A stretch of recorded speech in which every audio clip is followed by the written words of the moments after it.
Hello friends, कैसे हैं आप लोग। तो चलिए आज मैं आप लोगों का जो सीसीएस लीव रूल 1972 है उसका लास्ट वीडियो में बना रहा हूं। तो आज मैं स्टडी लीव के बारे में डिस्कस करूंगा और इसको थोड़ा सा कंपैरिजन करूंगा एक्स्ट्रा ऑर्डिनरी लीव से, ताकि आपको समझ में आ सके कि स्टडी लीव और एक्स्ट्रा ऑर्डिनरी जो लीव लिया जाता है उसमें क्या फ़र्क है और आपके एमसीक्यूज के पॉइंट ऑफ व्यू से भी रेलिवेंट होगा। तो सबसे पहले हम लोग स्टार्ट करते हैं स्टडी लीव। तो स्टडी लीव के बारे में आप लोगों को पता होगा थोड़ा बहुत, और कभी कई बार तो ज़रूरत भी पड़ती है हम लोगों को। तो ऐसे में हमारी लिमिटेशंस क्या होती है स्टडी लीव के लिए, वो चीज़ को हमें समझना बहुत ज़रूरी है। तो रूल के तहत अगर आप देखें तो स्टडी लीव जो होता है मैक्सिमम पीरियड जो है वो है 24 मंथ्स का। ठीक है, 24 मंथ्स का लीव मिल सकता है, करेक्ट। उसके बाद आप रिटर्न टू ड्यूटी, ये क्राइटेरिया फिक्स होना चाहिए।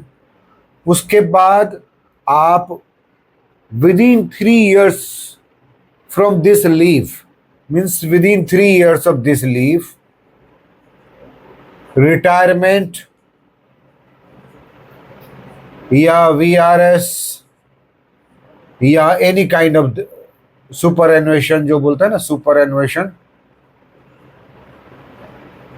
ये नहीं होगा। अगर ये तीनों चीज नहीं है then only this 24 months leave will be granted for study purpose, है ना। ऐसा नहीं है कि 24 मंथ का आपने रिटायरमेंट 24 मंथ्स का लीव आपको ग्रांट हो गया और उसके बाद आपके 24 मंथ के एक साल के अंदर ही आपका रिटायरमेंट है या वीआरएस ले लिए। देन इन दैट केस अगर लीव सैंक्शन हो गया तो भी आपका जो एक्सेस लीव सैलरी मिलता है वो आपसे रिकवर कर लिया जाएगा, है ना। तो मतलब क्या हुआ, इसका मतलब ये भी हुआ कि जो लीव सैलरी है that will also be applicable, मतलब leave salary will also be given. अब आते हैं next point, combination of leave, है ना। तो कॉम्बिनेशन ऑफ लीव की बात करते हैं तो सबसे पहले क्वेश्चन होता है कि क्या कॉम्बिनेशन कर सकते हैं, तो यस। लिमिटेशन क्या है, 24 मंथ्स। इसका मतलब क्या हुआ कि अगर 24 मंथ्स का आपका लीव ऑलरेडी पूरा हो चुका है, पूरा ले लिया है आपने, तो आप कोई भी लीव को कंबाइन नहीं कर सकते हैं। लेकिन अगर 12 मंथ्स का आपने लिया, 18 मंथ्स का कुछ लिया, इन दैट केस अदर लीव्स को भी उसमें काउंट करके आप मैक्सिमम 24 मंथ तक का ले सकते हैं, है ना। 24 मंथ तक का आप ले सकते हैं। क्लियर यहाँ तक। उसके बाद कंडीशन की बात करते हैं तो कंडीशन में आप लोगों को तो पता ही है कि पहली बात की कंडीशन में परमानेंट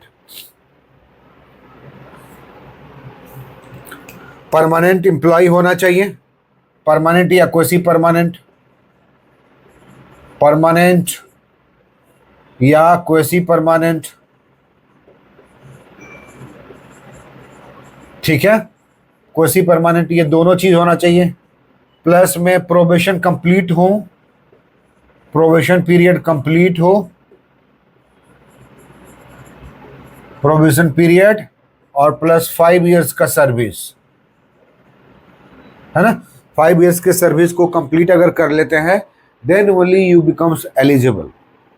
ओके। अब इस चीज में क्या होता है, जब आप स्टडी लीव में जाते हैं तो आप स्टडी लीव के लिए ऑब्जेक्टिव होता है। ऐसा नहीं है कि आप कोई भी स्टडी करने जाएंगे तो आपको लीव मिलेगा। तो बेसिकली इसको मैं 3 तरीके से मैं बांटना की कोशिश करूंगा।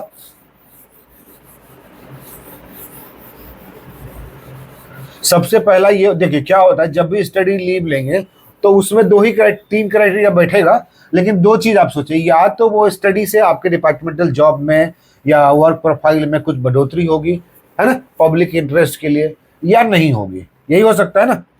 तो मतलब क्या हुआ कि स्टडी लीव का ऑब्जेक्टिव क्या होना चाहिए, है ना। तो ऑब्जेक्टिव में 2 तरीके से सोच लीजिए। पहला तरीका को कि जिस डिपार्टमेंट में है डिपार्टमेंटल पर्पस से बहुत ही फायदेमंद होगा, एडमिनिस्ट्रेशन में काम आएगा, है ना, या नहीं आएगा। तो माइंड का वाइडरनेस मतलब ये चीज जो है हो सकता है। क्लियर। तो जब डिपार्टमेंटल वर्क में कोई बढ़ोतरी हो रही है, पब्लिक इंटरेस्ट में काम हो रहा है, जैसे मान लीजिए कि आप इनकम टैक्स में काम करते हैं और आप लॉ स्टडी करना चाहते हैं, है ना, तो लॉ स्टडी जो है वो आपके डिपार्टमेंटल वर्क में काफ़ी हेल्प करेगा, क्योंकि कई जगह पे हम लोग लीगल डिस्प्यूट में जाते हैं, लीगल ओपिनियन होता है, असेसमेंट ऑर्डर जब पास करते हैं तो हमारी लीगल नॉलेज, लीगल लेकुना जो होता है ना, वो बहुत ही ज़रूरी होती है, ज़रूरी बात है ना। तो लॉ का अगर आपका ऑब्जेक्टिव है, लॉ को आप इसलिए परस्यू करना चाहते हैं क्योंकि आपके डिपार्टमेंटल में काम में तो वर्क प्रोफाइल में तो ऐड हो गए, plus widening of your mind so that your work will be more efficient और मोर लीगल फ्रेंडली, है ना। लीगल क्या बोलते हैं, लीगैलिटी को आप ध्यान में रखते हुए आप ऑर्डर भी बनाएंगे, किसी डिसीजन तक आप पहुंचेंगे भी, तो इसलिए वो डिपार्टमेंटल पर्पज से होता है। या नहीं अगर होता है तो होता है कि आपका थॉट वाइडर स्केल में इंप्रूव करता है, जो कि आपको हेल्प करेगा। इसी दो चीज पे कंप्लीटली जो है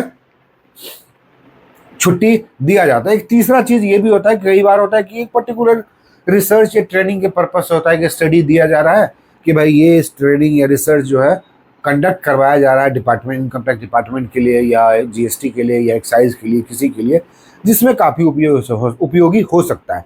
ऐसे केस में क्या होता है कि टेम्पोररी ट्रेनिंग होता है, टेम्पोररी कोर्स होता है, 6 मंथ का, 1 मंथ का, 3 मंथ का, जो कुछ, तो वो भी लीव ग्रांट किया जाता है।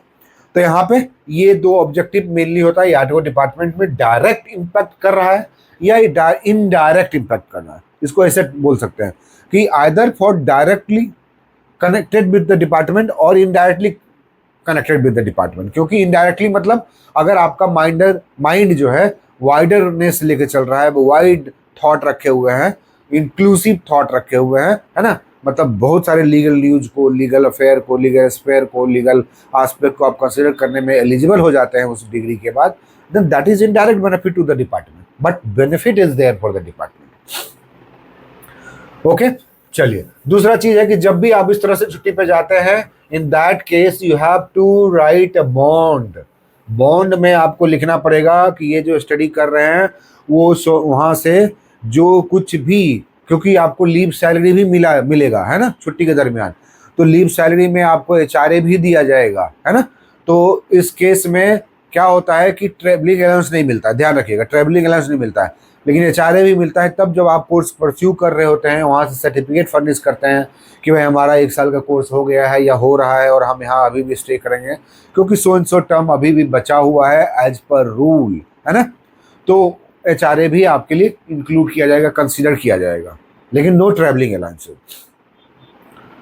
है ना। तो उसमें क्या होता है कि जो एक्सपेंसेस इंकर्ड हो रहा होता है आपके लिए डिपार्टमेंट का, लीव सैलरी जो दिया जा रहा है, एचआरए जो दिया जा रहा है, और आपने कोई कोर्स को कंप्लीट नहीं किया या परस्यू प्रॉपर्ली नहीं किया या छोड़ दिया या रिटायरमेंट कर लिया, तो उसमें डिपार्टमेंट का क्या फ़ायदा है ना। तो इन that case department will recover, या आप जब भी जा रहे हैं, रिटायरमेंट ले रहे हैं या वीआरएस ले रहे हैं, तो उससे आपका अमाउंट को लीव सैलरी के अगेंस्ट में जो पेमेंट मिला, that will be adjusted according to the law और एज पर लॉ। ठीक है, तो चलिए इसमें ये चीज हो गया। और दूसरा चीज, स्टडी लीव जो मिलता है तो जो सैंक्शनिंग अथॉरिटी होते हैं उनका सेटिस्फेक्शन प्रायोरिटी होता है, क्योंकि वो एक सर्टिफिकेट इशू करते हैं कि this course is really beneficial to the department और डायरेक्टली और indirectly, and the same certificate will be furnished before the audit officer, है ना। क्योंकि ऑडिट ऑफिसर के पास जब जाता है तो उनकी सेटिस्फेक्शन की भी जरूरत होती है, क्योंकि ऑडिटिंग होगा कि भाई ऐसा ही नहीं कि आपने कुछ किसी को भी किसी भी कारण से छुट्टी ग्रांट कर दिया। ओके, तो ये आपका स्टडी लीव था। और एक्स्ट्रा ऑर्डिनरी लीव में हम लोगों ने क्या देखा था, एक्स्ट्रा ऑर्डिनरी लीव में हम पूरा नहीं डिस्कस करेंगे, सिंपली एक पॉइंट पे, एक्स्ट्रा ऑर्डिनरी लीव में कितने टाइप का छुट्टी दिया जा रहा था, तो पहले आपने देखा था ना 3 मंथ्स का, है ना, उसके बाद 6 मंथ्स का, राइट, याद होगा तो देख लीजिएगा वीडियो, नहीं तो उसके बाद 18 मंथ्स का, उसके बाद 24 मंथ्स का था।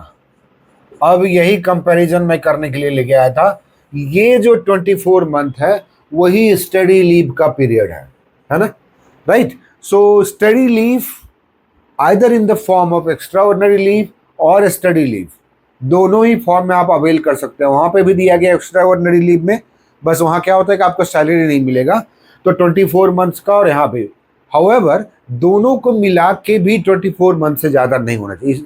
इसका मतलब ये नहीं है कि आप एक्स्ट्रा ऑर्डिनरी लीव ले लिए फिर स्टडी लीव ले लिए, that is not possible. Either you have to take study leave for 24 months और you have to take outstanding extraordinary leave for 24 month. That is the base of this comparison. इसी reason से मैंने comparison किया।